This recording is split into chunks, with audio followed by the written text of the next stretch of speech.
Menos de media hora. Una hora. ¿Una hora? Una hora. Siempre son las dos. ¿Cuáles son ustedes? ¿44 52? Ya vieron.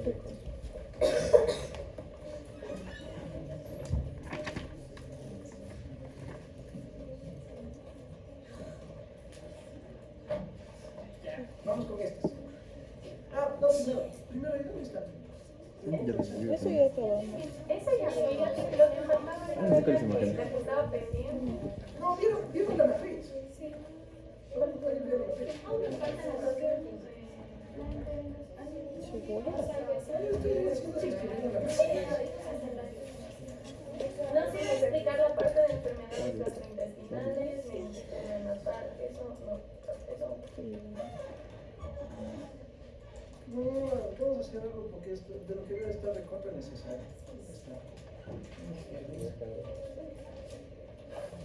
El videito.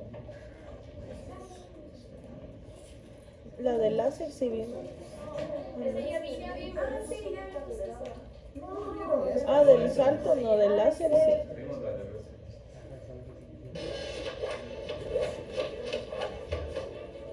Caracoles, es rápido. Solo mire su neurocinética arriba de lo normal.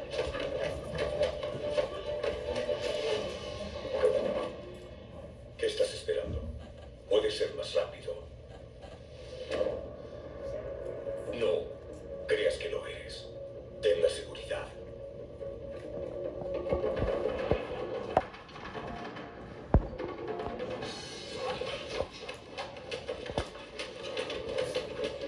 Vamos, no solo trates, golpéame.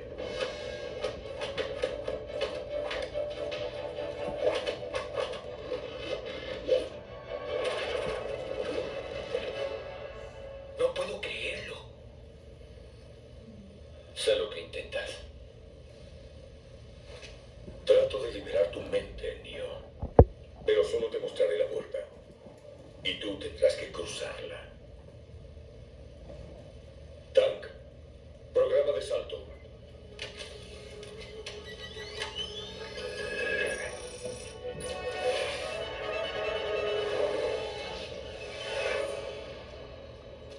Haz a un lado todo, Neo. Miedo, dudas, incredulidad. Libera tu mente.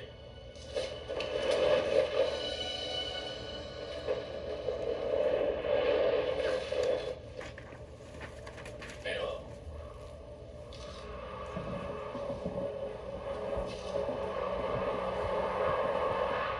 ¿De acuerdo? La liberaré. Pero ¿y si lo logra? Nadie ha logrado el primer salto. Sí, ya lo sé. Pero ¿y si lo logra? No lo logrará. Vamos. Eso es. No hay problema. Mi mente libre. Mi mente libre. No hay problema, ya lo sé.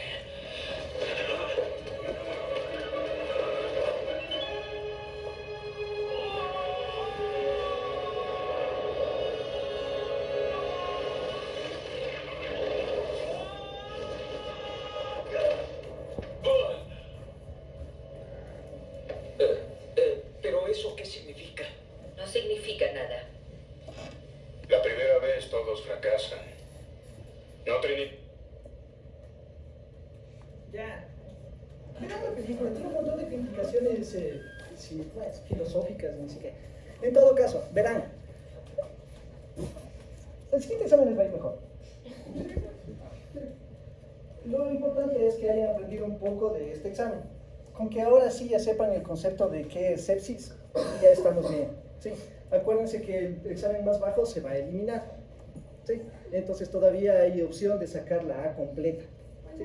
Una pregunta, ¿el examen más bajo es en general de todo el curso Excepto- o de cada uno? De cada uno. De cada uno. Sí, a mí me toca analizar de uno por uno, ver cuál es el examen que más bajo han sacado y es... no me toca a mí. Vean que no me toca a mí. Ya, pero toca hacer eso. Vemos ahí de cada uno cuál es el examen más bajo que ha tenido y le eliminamos. ¿Sí? Entonces todavía pueden sacar la A completa. Ya. Ahora, algunas cosas. Primero, para que les vaya bien el examen, tienen que creerse que el examen les va a ir bien, que es posible manejar el flujo de información, que sí es bastante. Ya. La otra, tienen que hacerlo, tienen que empezar a estudiar poco a poco los capítulos.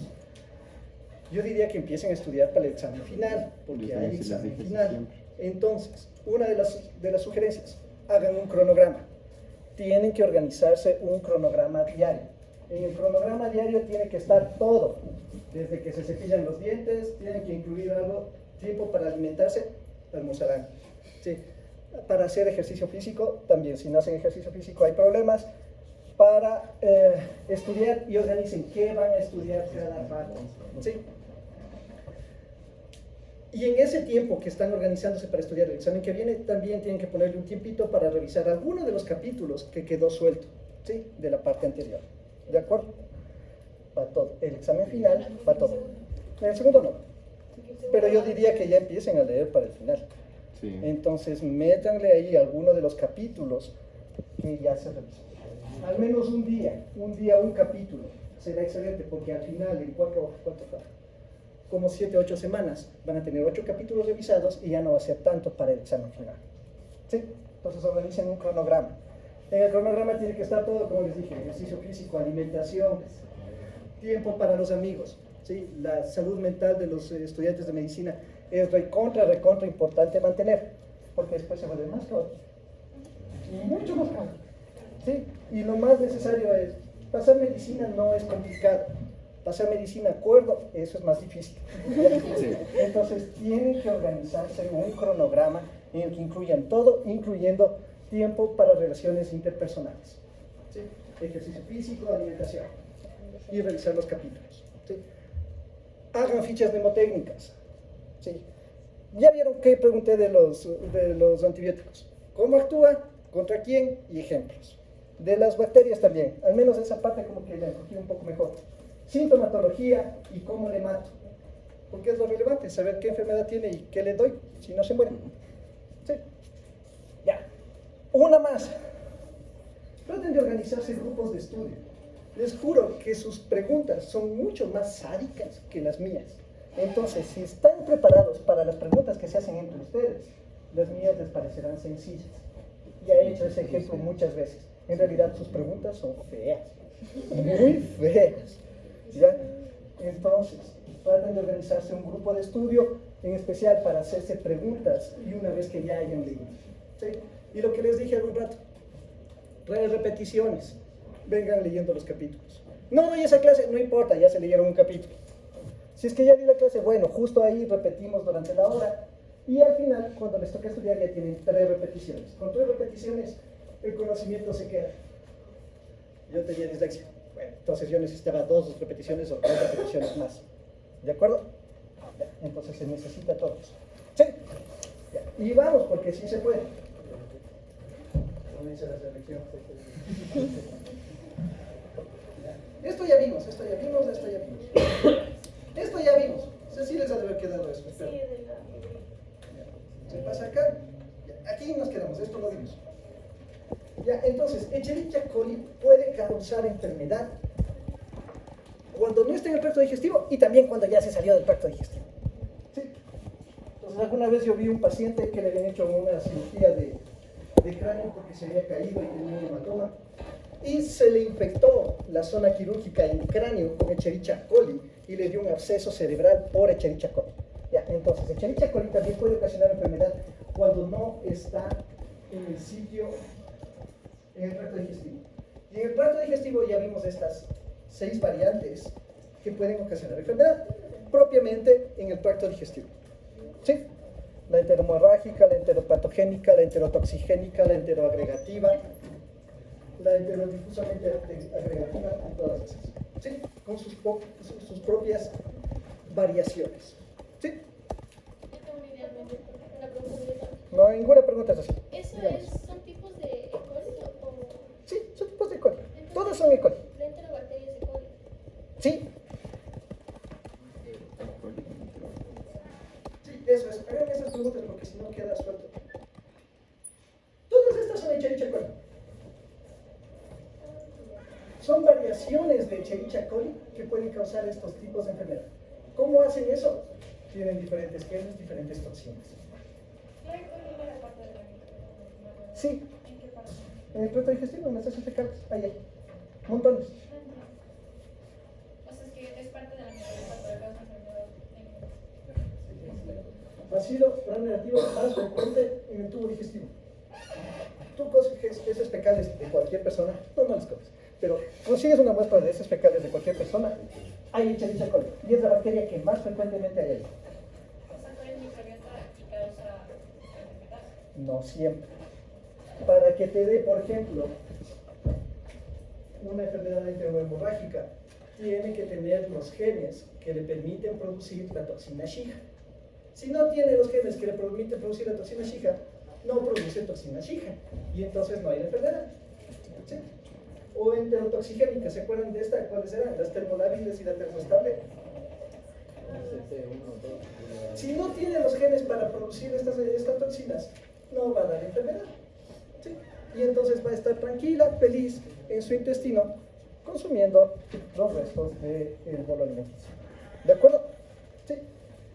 Ahora, por eso les decía, si se sale del tracto digestivo y se va a un sitio donde no debería haber bacterias, puede ocasionar enfermedad. ¿Sí? Lo que les mencionaba, yo vi un absceso. Un absceso, si saben lo que es, ¿no es cierto? Es una acumulación de pus, ¿ya? Por Escherichia coli en el cerebro de un paciente. ¿Por qué? Porque de alguna manera llegó al sitio quirúrgico y se metió y colonizó esa zona donde no debería haber bacterias. Como no hay bacterias, le permite reproducirse solita. Nadie le frena. ¿De acuerdo? ¿Sí? Ya. ¿Qué más?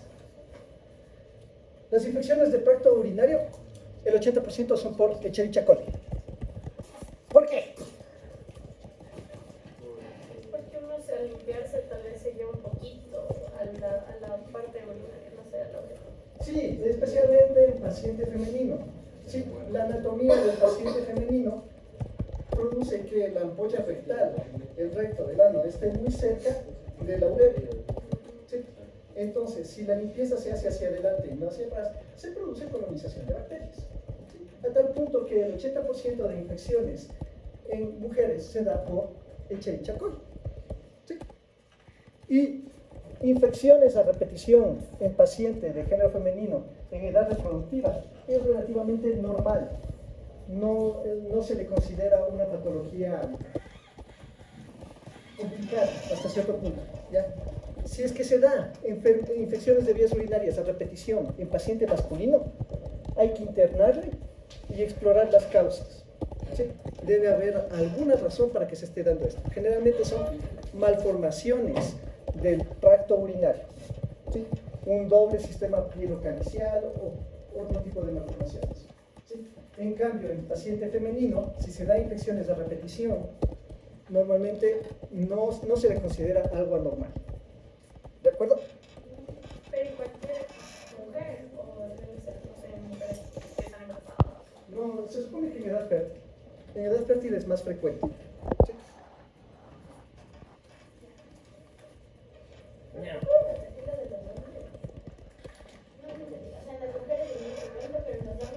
Pero los hombres no, porque mira, esta es una uretra femenina.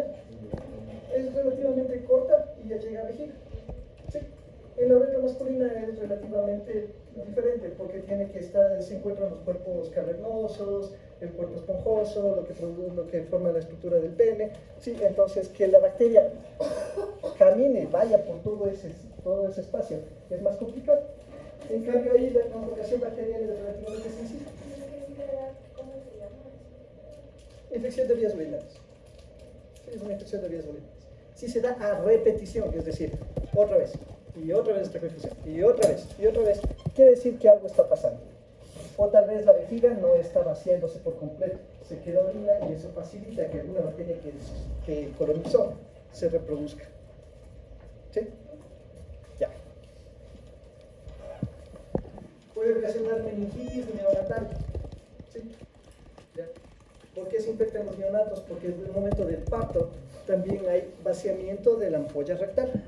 Usualmente hay vaciamiento de la ampolla rectal previo al parto, entonces puede quedar colonizado por Escherichia coli que recién salió. ¿Sí? Y septicemia. Sí, la infección puede irse al neonato y diseminarse completamente en sangre y llegar al sistema nervioso central. ¿Cuáles eran los otros dos patógenos que producía septicemia en el neonato?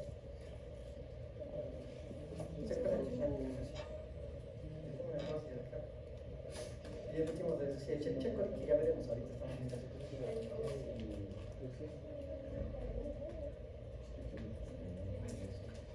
No se comunicaré.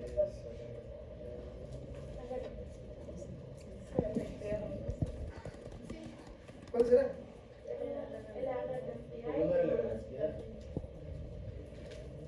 Listeria monocitógenas, sí, el Agalactiae, ¿ya? Y el Chenchacol. ¿Ya? Ahorita vamos a ver salmonela, pero para ver salmonela tenemos que ver otro video.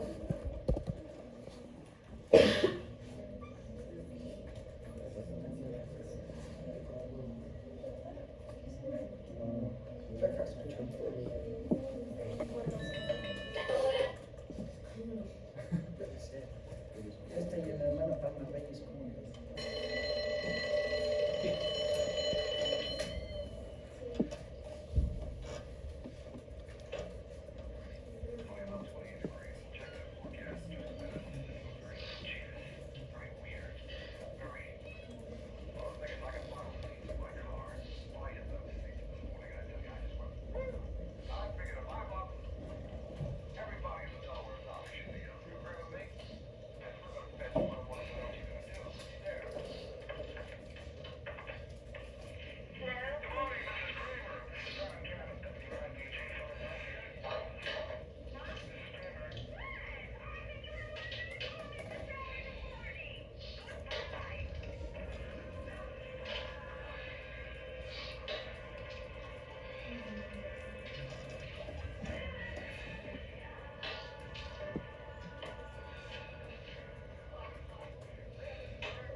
¿Alguna vez tuvimos el desayuno de campeones de rugby?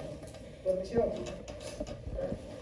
La transmisión se da normalmente fecal oral, pero la salmonela también suele vivir en el tracto digestivo de reptiles y de aves.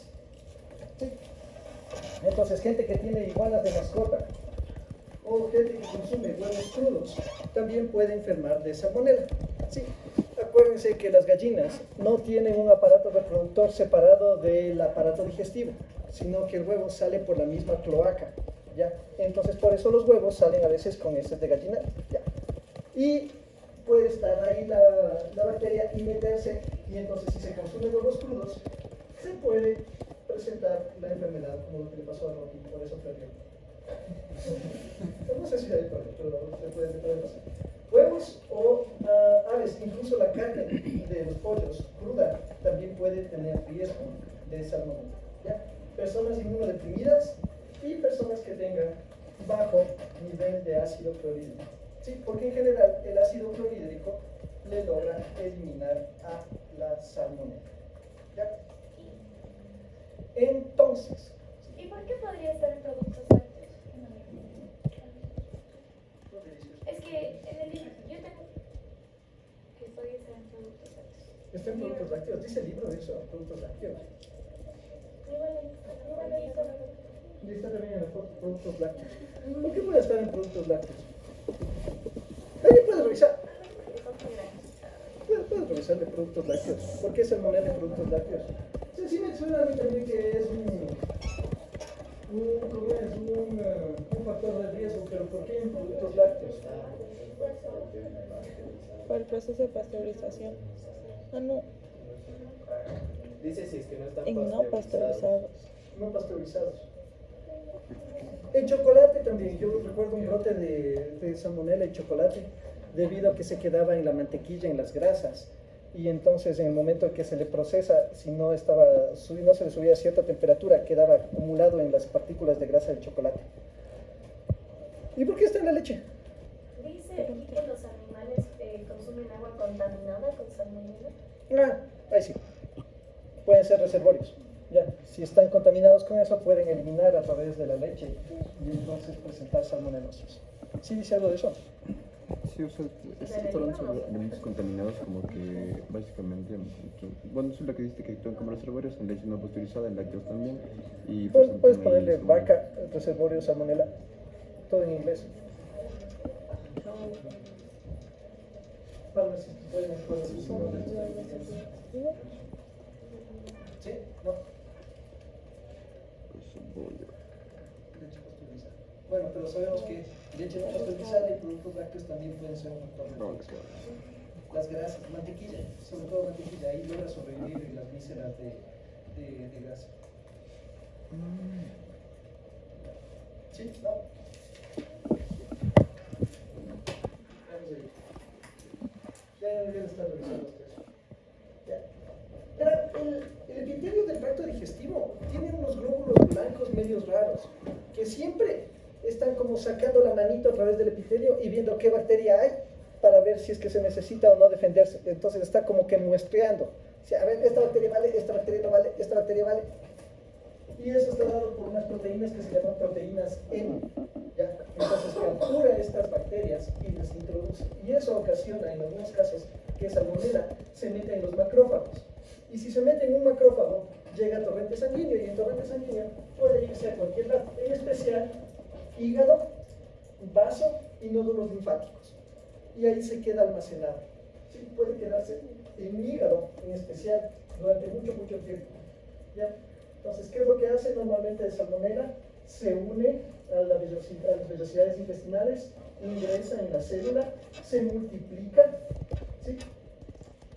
Y de ahí puede, se pueden dar restos del fagosoma y el lisosoma, se quedan estas vesículas, sobrevive a eso y puede pasar la membrana basal y diseminarse, ¿sí? Entonces, logra atravesar la vellosidad intestinal, sea por acción de ingreso directo por las células o por estas células M que le pueden estar fagocitando e incluyéndole en la parte interna.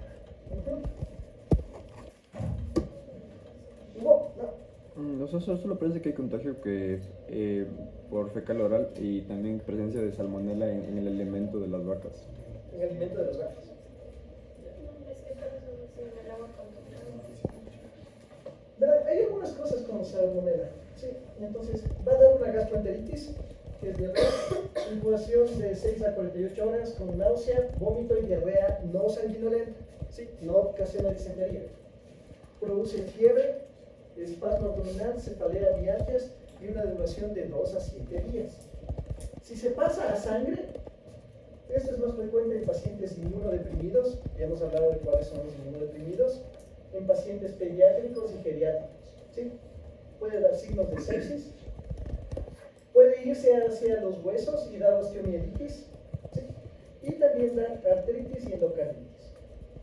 Ahora, la fiebre tifoidea está producida por Salmonella typhi, una incubación de 10 a 14 días, va a ocasionar una fiebre progresiva con síntomas inespecíficos y se va al hígado, ¿ya? Y en el hígado se almacena en la vesícula.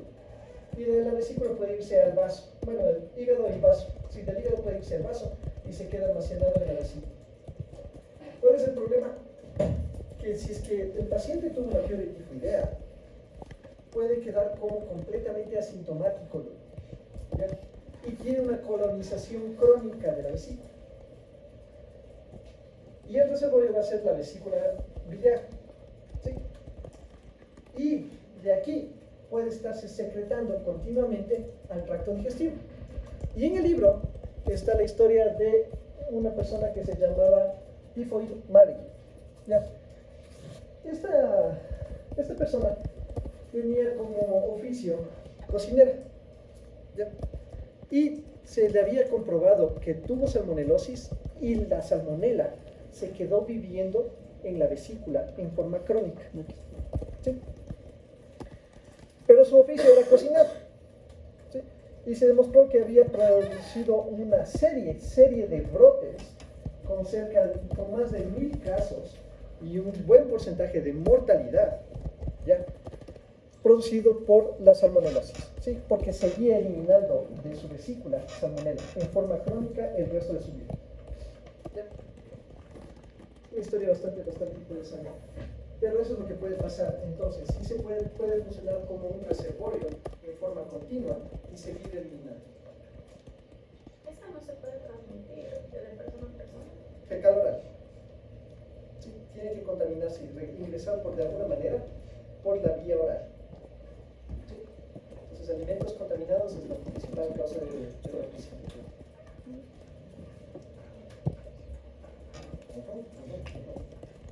Con Shigella tenemos todas estas: Dicentidae, Flexneri, Boili y Sonnei. Shigella. El tratamiento de todas estas es el mismo. Sí, es que todos son remedios. Ya les vamos a ver. Al final está tratando de jugar. Ya se ve. De la política y terciaria, Gordios y Biblio. Y a todo esto. Ya está.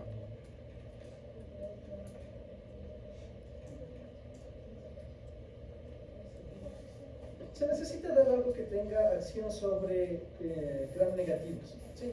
Entonces, en acción sobre gram negativos, por ejemplo, trimetopienzo con metoxazol, tetraciclinas, también puede funcionar. ¿Sí?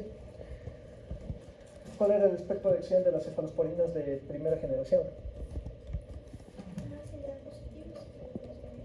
Y poco en los gram negativos. ¿Y cuáles en los gram negativos? No, echerichacol.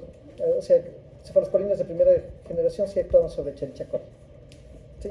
Entonces es posible que también se utilice con Shigella. ¿De acuerdo? Ya. Entonces en Shigella, básicamente lo que les mencionaba, Shigella es muy similar. ¿Sí? El único reservorio es el ser humano. La transmisión es fecal oral. Es una enfermedad pediátrica, normalmente en menores de 10 años. A esta no le importa que el ácido clorhídrico esté normal, se lo sobrevive el químico que no hay nada respecto al ácido clorhídrico. Es inmóvil, no tiene flagelos, ¿sí? Y lo que da es una diarrea expulsiva, ¿sí? En forma abrupta. ¿Ya? Entonces por eso está ese dibujito. ¿Sí? Eso es típico de shigellosis. ¿Ya? Va a dar una diarrea en forma expulsiva. ¿Ya? Entonces, el éxito de esta bacteria es que tiene todos estos factores de virulencia. Por ejemplo, el ICSA, que le permite hacer otra vez un motor a partir de fibrinas del citoesqueleto y pasarse a las células, entre las células epiteliales. ¿Ya? Va a ocasionar la cápsula, le permite la lisis de la vacuna fagocítica y la replicación en el citoplasma, es decir, sobrevive a lo que el macrófago quiere comer gracias a la cápsula M. ¿Sí? ¿Qué más? Tiene una activación del NF-κB, que es causada por la interleuquina 1B, ¿sí? Y eso le permite una pérdida de la permeabilidad de la barrera epitelial para los polimorfos nucleares. Entonces, es como si la bacteria le llamara a los polimorfos nucleares, porque logra sobrevivir en los glóbulos blancos. Entonces, lo que ocasiona es inflamación, porque en una inflamación van a venir glóbulos blancos, y si le come el glóbulo blanco, en ese sí saben sobrevivir. ¿Sí? Entonces, como que les atrae, ocasiona toda esta activación inflamatoria a partir del NF-κB. ¿Sí? Y una vez que está metida en el glóbulo blanco, le puede inducir apoptosis. Sí saben el término, ¿no es cierto? ¿Qué es apoptosis? Muerte celular programada. Entonces, el éxito de esta bacteria es meterse en el macrófago. ¿Qué hago para eso? Desencadena inflamación, entonces ahí viene. Una vez que se mete en el macrófago, sobrevive a la fagocitosis. El lisosoma no le hace nada. ¿Ya? Y de ahí, cuando ella decida, le mata. Le desencadena apoptosis y la elimina. ¿Sí? Activando a través de las caspasas y de una proteína que se llama IPAB. Y es más, se pasa de célula a célula. Sí, entonces hace toda una serie de problemas. Y adivinen qué toxina tiene la Shigella. La toxina Shiga, por eso es la toxina de Shigella. ¿Y se acuerdan que les dije que Escherichia coli y Shigella son muy similares? Por eso pueden compartir genes que producen el mismo tipo de toxina. ¿De acuerdo? La enfermedad 1 o 3 días de espasmos abdominales y tenesmo. ¿Alguien sabe qué es tenesmo? No. Ya. Acordarse, tenesmo es la sensación o ganas de ir al baño. Ya. Entonces el paciente siente la necesidad de defecar, pero no puede. Eso es tenesmo. Tenesmo vesical, siente la necesidad de orinar, pero no puede.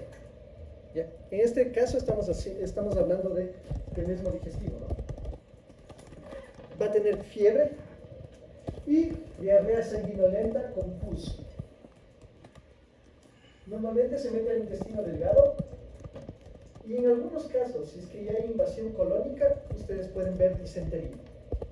¿Sí? ¿Qué es la disentería? Eso sí ya dije. Diarrea con sangre. Moco y sangre. Sí, diarrea con moco y sangre. Eso es disentería. ¿Sí? ¿De acuerdo?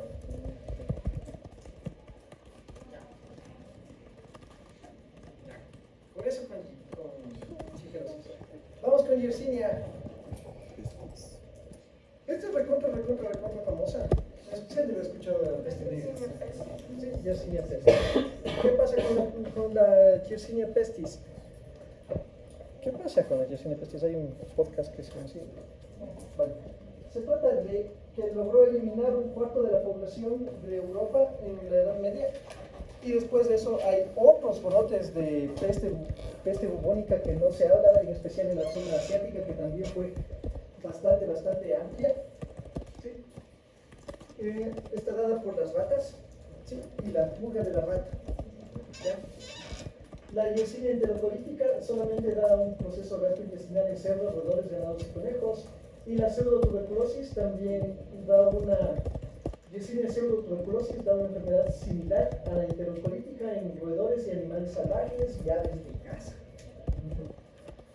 Entonces, ¿cuál es el problema de esto?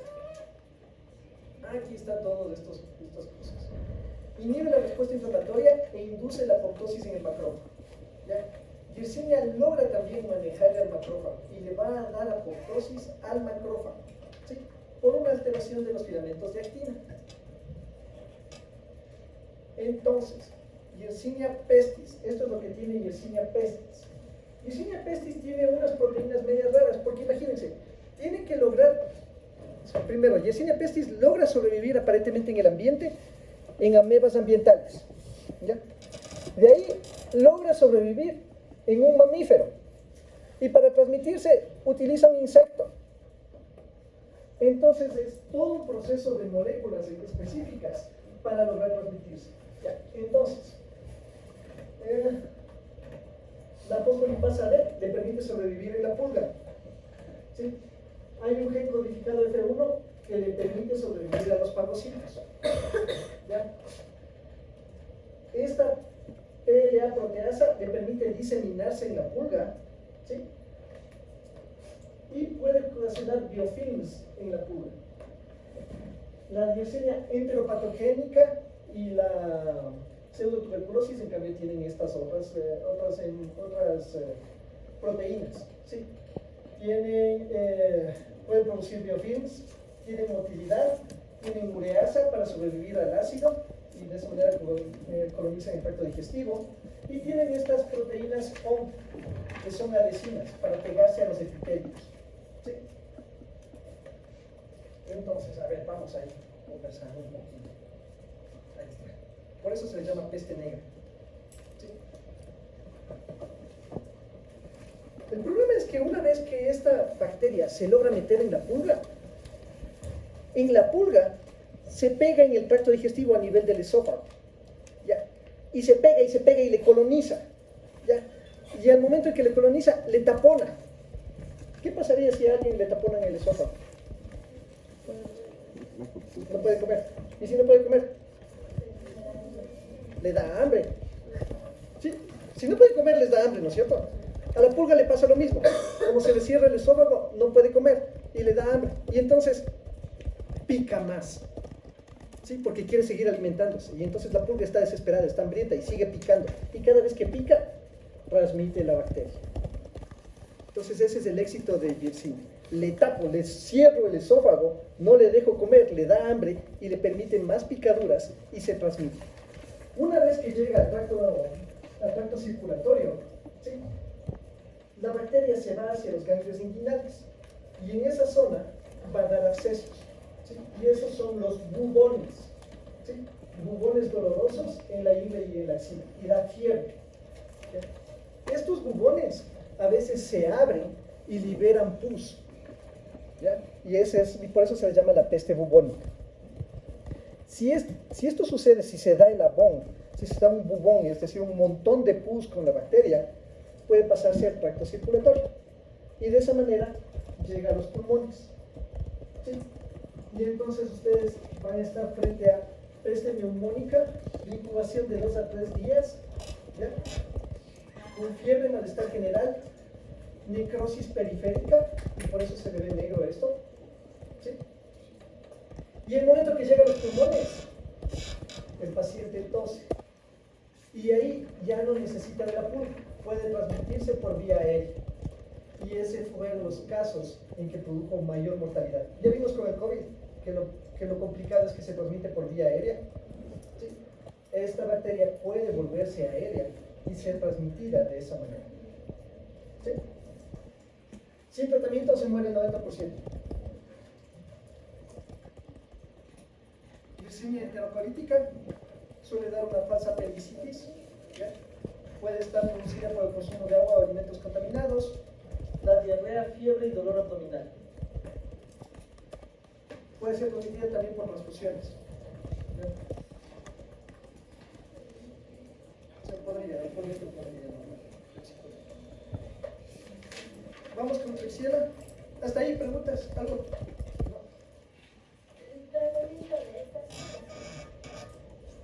Buena pregunta. ¿Qué está para tratamiento? Podemos revisarlo. Debería ser algo que mate a los gram negativos, ¿sí? Pero que mate con furia a los gram negativos. Tetraciclinas, cloralcoholicol, trimetopina, sulfamethoxazol. Acuérdense, trimepopin y sulfamethoxazol actuaba en 2 enzimas de la vía metabólica del ácido fólico, ¿sí? 2 enzimas diferentes. Y es lo que usualmente se da para procesos de gram negativas diarreicos. Esta es una gram negativa, también va a funcionar sobre esto, ¿sí? Tetraciclinas, las tetraciclinas actuaban sobre la unidad 30S del ribosoma, ¿sí? También va a funcionar sobre esto. Y cloranfenicol, ¿sí? Casi no estamos dando fármacos que actúen sobre pared, sino más bien por vías metabólicas o síntesis de proteínas. ¿Sí? ¿Cuál era el primero de las síntesis de proteínas? Tetraciclina, 30S. Trimepopin y sulfamethoxazol, 2 enzimas de la vía del ácido fólico. Vamos con Klebsiella. Acabamos Klebsiella y proteos y ya. Son solo 4 diapositivas y una es de título, Klebsiella. Esta cosa vive en los hospitales. Es lo que más hay. Sí, también está en el tracto digestivo, pero la preocupante es la que está en los hospitales porque hay multiresistente, hay resistente, hay Klebsiella resistente y eso es un problema. ¿Sí? Entonces, tiene una cápsula de proceso mucoide, lo que normalmente va a dar es neumonía lobar con destrucción necrótica, ¿sí? Va a dar necrosis de los pulmones, puede meterse en el tracto urinario también, ¿sí? Puede dar un granuloma inguinal también, ¿sí? Que hace unas úlceras en la región inguinal y genital, puede hacer úlceras en la región genital y genital. Y también puede meterse en la rinofaringe y ocasionar destrucción, ¿sí? Entonces, esa es una enfermedad granulomatosa de la nariz. Mire, ocasiona destrucción de la zona nasal. Puede ocasionar todo esto. Lo que más frecuentemente se ve, neumonía asociada a pacientes con ventilador mecánico, ¿sí? En terapia intensiva. En los que me toca meterles un tubo para que empiece a respirar. Ahí puede meterse la bacteria y ocasionar problemas pulmonares. Y también en pacientes que han sufrido neumonía por aspiración. ¿Ya? Entonces, una neumonía de Klebsiella, paciente alcohólico. ¿Ya? Es típico en paciente alcohólico. ¿Por qué? Porque el paciente alcohólico se queda dormido, vomita, se respira su propio vómito y entonces se produce una translocación de las bacterias que están en el tracto digestivo hacia la parte respiratoria. ¿Sí? O paciente que está con un trastorno de la conciencia, paciente neurológico que no puede deglutir, que está con tubo, ya con tubo gástrico, un tubo nasogástrico, puede haber translocación del tracto digestivo al pulmonar y dar neumonías. ¿De acuerdo? Y propios. Esto es divertidísimo, miren lo que hace. ¿Sí ven qué es eso? Es un cálculo renal. Pero es un cálculo renal masivo. Miren cuántos centímetros tiene. 1, 2, 3, casi 4 centímetros. Es un cálculo así, ¿no? ¿Ya? ¿Qué es lo que pasa? Proteus mirabilis, que también está en el tracto digestivo, puede meterse al tracto urinario y tiene esto. Es productor de ureasa. ¿Qué hace la ureasa? A la urea del tracto que está en el tracto urinario le transforma en CO2 más amonio. Y el amonio aumenta el pH. ¿Qué pasa si aumenta el pH? Precipita el magnesio y el calcio que está saliendo por la orina. ¿Sí? ¿Y esto qué hace? Forma cálculos de esturnita y de apatita. Cálculos así de grandes. ¿Alguien ha visto alguna vez un paciente con un cálculo renal? ¿Qué le pasaba?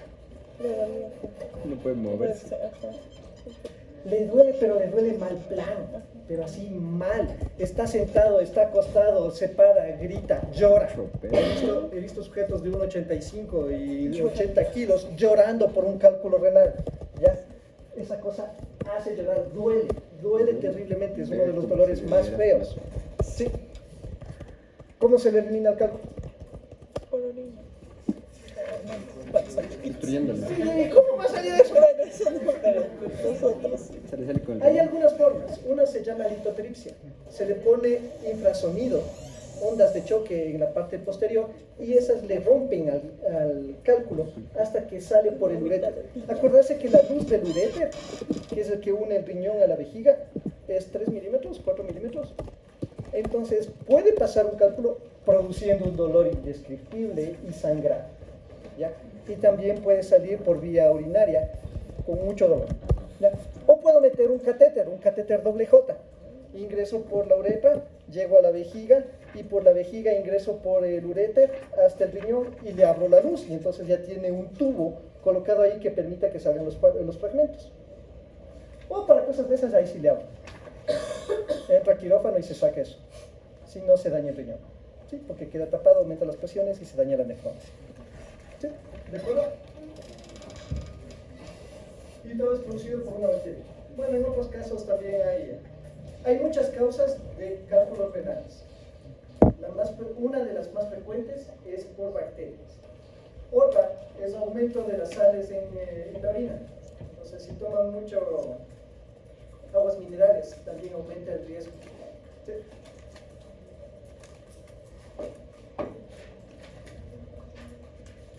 De estas, es importante que se acuerden que ocasiona infecciones en inmunodeprimidos y nosocomiales en neonatos. Nada más. ¿Sí? Una pregunta en el anterior, o sea, si todavía ese cálculo hay que sacarlo de su reproducción, pero ¿cuál es el tratamiento ¿Para la bacteria? Algo que mate grandes negativos. ¿Qué podría ser? ¿Qué escogerían? Clorfenicol, trimethoprim sulfametoxazol. Y yo buscaría algún fármaco que se secrete bien por vía urinaria. Esa sería mi opción principal. ¿Sí? Hay que buscarle cuál de esos. ¿Ya? ¿Por qué? Para que salga, tú le metes en la vena, en circulación, llega al riñón y sale por ahí y entonces le cae directo. ¿Sí? Podría ser una opción. ¿Sí? ¿De acuerdo? Pero cualquiera que actúe sobre gram negativos podría funcionar. Ya. De estos, de nuevo, Enterobac, Citrobacter, Morganella y Serratia, acordarse que da infecciones en inmunodeprimidos y en neonatos nosocomiales. ¿Qué es un neonato nosocomial? El que está en la sala de prematuros. ¿Sí? Nació y no pudo irse a la casa con la mamá, se queda hospitalizado. Ahí hay infecciones con estos. Es muy frecuente. ¿De acuerdo? Enterobacter, Citrobacter, Morganella y sobre todo Serratia. ¿Y ninguno de estos de los que nos mencionó son resistentes a algo?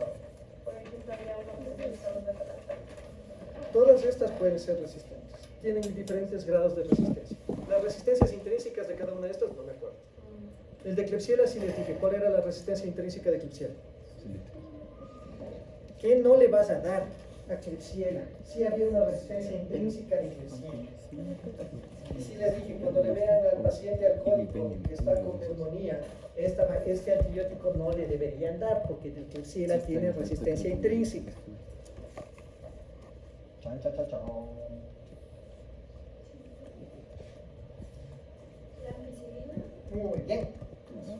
Klebsiella tiene resistencia intrínseca a ampicilina. ¿Sí? Entonces, cualquiera de las dos le pueden dar, pero no le van a dar ampicilina. No va a pasar nada, se va a morir. Va a seguir comiéndose el pulmón hasta que ustedes se acuerden. Y ya se quedó sin pulmón y ya murió. ¿De acuerdo?